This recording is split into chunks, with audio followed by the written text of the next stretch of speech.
Isn't it interesting that all these false religions, you have to belong to them or else you're not saved? Oh, absolutely. We were talking about Jehovah's Witnesses, and an email came in and said that my comment on the Jehovah's Witness concept of the resurrection of Jesus was wrong. And so let me present to you some of their quotes. Now, first of all, there is a theological term called neo-orthodoxy. Neo-orthodoxy is when different religions bring a new definition to an old term. Let me say that again. It's when religions and cults bring a new definition to the old terms. For example, the Catholic Church says that the born-again experience is when a child is baptized. Different religions use the term born again, but it's not the orthodox meaning. It's not the orthodox definition that the church has had since the beginning of the church. So when we look at the Jehovah's Witness, we see that they have a different definition of what the resurrection is. And I'm going to be reading from You Can Live Forever in Paradise on Earth. This is a Jehovah's Witness printing, a book, 1982, printing, page 21, 1989, pages 143 and 145. And so let me give you some quotes, and I want you to see that their concept of the resurrection of Jesus, because they'll use the term, but it doesn't mean the same thing. Okay? When we talk about the resurrection of Jesus Christ, the physical body that he died in is resurrected. Now, we know that there is no blood in it because the blood was shed for us. So, of course, it's a supernatural, but the physical body was raised. All right. This is their quote. War broke out in heaven. Michael, in brackets, who is the resurrected Jesus Christ. Now, this is their words, not what the Bible says. And his angels battled with the dragon. Having given up the flesh for the life of the world, Christ could never take it again and become a man once more. Now, the scripture says, Jesus, talking to the religious leaders, had made a comment. He said, you will see the Son of Man seated at the right hand of the Father. And the term Son of Man spoke of his humanity. Son of God spoke of his divinity. Son of Man spoke of his humanity. The theological term is the hypostatic union of Christ. He was 100% God, 100% man at the same time. In other words, he was in the fleshly body of man, having all the possession of deity, but not using his own expression of deity. Everything that Jesus did, he did through the power of the Holy Spirit and the leading of the Heavenly Father. And so here we see, having given up the flesh for life of the world, Christ could never take it up again and become a man once more. That's contrary to what Scripture said. However, many pastors believe, this is their words, that Christ took his fleshly body to heaven. They point to the fact that when Christ was raised from the dead, his fleshly body was no longer in the tomb. Also, after his death, Jesus appeared to his disciples in a fleshly body to show them that he was alive. Now, doesn't this prove, this is their words, doesn't this prove that Christ was raised alive in the same body in which he was put to death? No, it does not. The Bible is very clear when it says Christ died once for all time concerning sins, he being put to death in the flesh, but being made alive in the spirit. Well then, what happened to Jesus' fleshly body? Did not the disciples find the tomb empty? They did, because God removed Jesus' body. It doesn't say resurrect. He removed that body. And then Jesus was given another body, a recreated body. But since the Apostle Thomas was able to put his hand in the hole in Jesus' side, does that not show that Jesus was raised from the dead in the same body that he was nailed to the stake? Remember, they don't believe he was nailed. They originally believed he was nailed to the cross, and then that changed. Back to the quote. No, for Jesus is simply materialized or took on a fleshly body as angels have done in the past. While Jesus appeared to Thomas in a body similar to the one in which he was put to death, he was also took on different bodies when appearing to his followers. In his resurrection became a life-giving spirit. That is why, for most of the time, he was invisible to his faithful apostles. Now, the scripture doesn't say that. Scripture said that he walked among them for 40 days. Back to the quote. He needs no human body any longer. The human body of flesh which Jesus died, laid down forever as ransom and sacrifice, was disposed of by God's power, was not resurrected. It says very clearly here, and this quote is from Things in Which It Is Impossible for God to Lie, pages 332 and 354. Back to the quote. So the evidence indicates that the Son of God was known as Michael before he came to earth, and was known also by the name since he returned to heaven, where he resides as the glorified Spirit of God. And that's reasoning from the Scriptures, 1985, page 218. So we see very clearly here that their definition of the resurrection is not the same definition that we have. We believe that the physical body that Jesus died in is raised from the dead, and he will forever have the nail prints. Matter of fact, doesn't the scripture talk about that they will see the nail prints in his side? Yeah. They will see the nail prints in his hands and his feet inside. Yeah. So the scripture is very clear that those marks of the crucifixion will be there. And that is because it's the same physical body that was raised. Now, I do not believe that there's any blood in it, but that he is alive in that body, because he did say, you will see the Son of Man seated at the right hand of the Heavenly Father. Now, when we left, we were talking about the 144,000. So we're going to continue with that. Before we go any further, I want to make clear to the viewer that we're not using any material. We're using their material. Right. So if they call in with an argument or send an email, they need to go back and look at their own material. Yeah, like for example, on Tuesday, they questioned the numbers that I gave. The numbers I gave were directly from their website. At the very bottom of that page, it had the date that I checked it, which was, I think it was March 21st of this year. It wasn't something I took from the top of my head. And even the picture that I used was taken from their website. And so we're trying to be as accurate as possible. That is my goal, is to give the information. I don't need to exaggerate. You saw when we did the Mormon Church, we did not need to exaggerate. We gave their quotes. We're doing the same thing with Jehovah's Witnesses. Now, some things Jehovah's Witnesses have tried to hide and change since they first taught, but the original copies are still out there.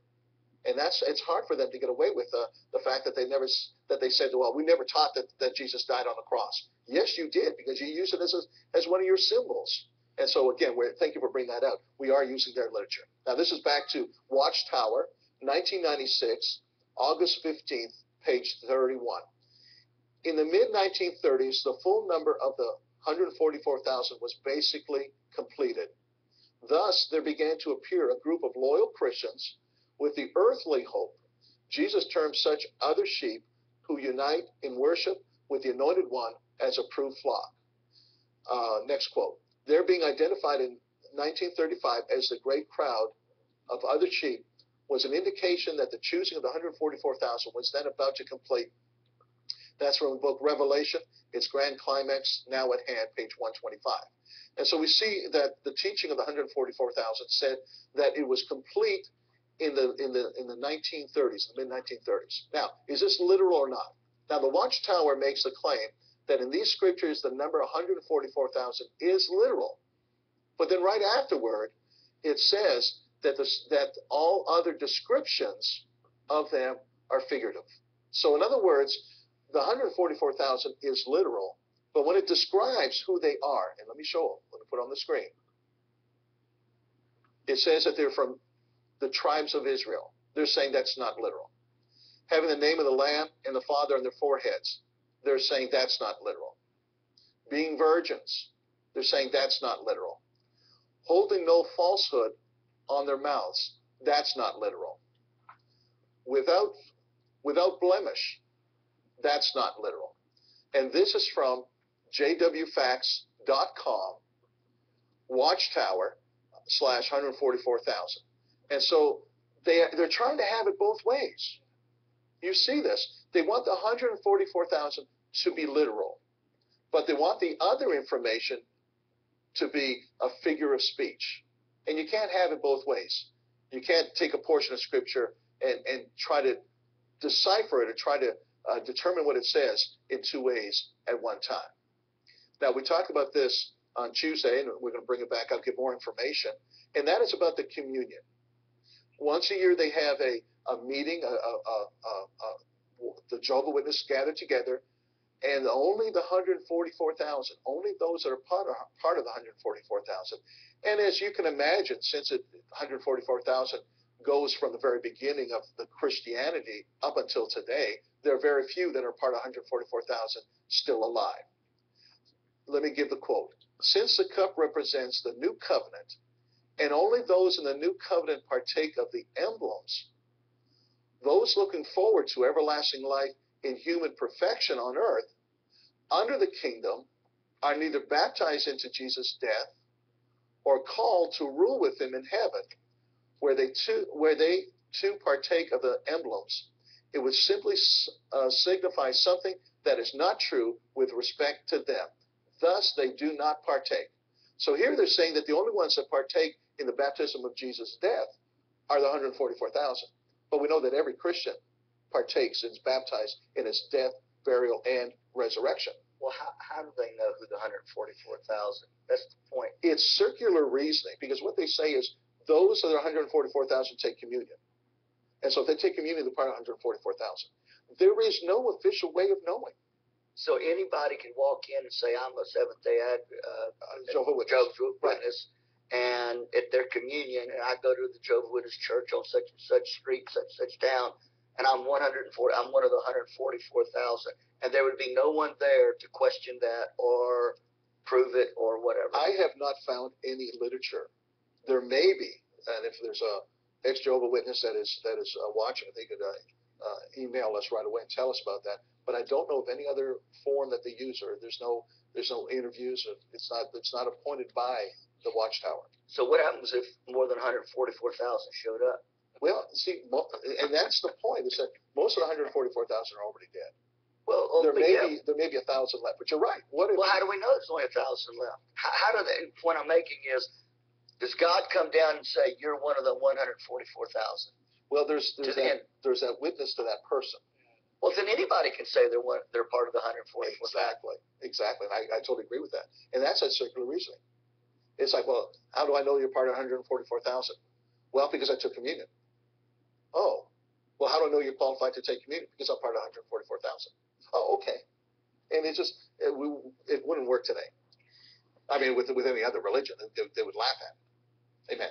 All right. The great crowd. Now, these latter ones are called by Jesus the other sheep, John 10:16. The Bible also designates them as a great crowd, having the hope of everlasting life on earth as subjects of the kingdom. The remaining ones of Christ's Spirit-anointed body members on earth constitute the faithful and discreet slave of today. And it is this class that is foretold in Matthew 24:47 that the Lord Jesus has appointed over all his belongings here on earth. And this is from Organizations pages 9 and 10. Again, their literature. So what they're saying is that there is a group that go up to heaven, the 144,000. And since that number was completed in the 1930s, they had to come up with a way that somebody else could become Jehovah's Witness, because the number has been completed, and so they came up with this great crowd. So that's just been added to it since it was first started. Yeah. This is a new addition. It was not before the 1930. The great crowd was not even part of the teaching, but then it had to be, because they figured, hey, the 144,000 is now being reached. Well, again, it goes back to what we said before, is only God knows the future. And this Russell thought that he was they kept predicting the end of the world. And so he figured it wouldn't last long enough to get over 144,000. But it did. It lasted a lot longer. So that now they have to make, and this we done with the Mormons, we had the same thing. They're constantly having to change because they're not God and they're not inspired by God. They're just a man, and they're really inspired by Satan. And so he's very confusing. And really, he was laughing at them. Yes, and you brought up the point. Charles Taze Russell had a series of false prophecies. He had a series of dates that did not come to pass. Then after that, Judge Rutherford had a series of dates that did not come to pass.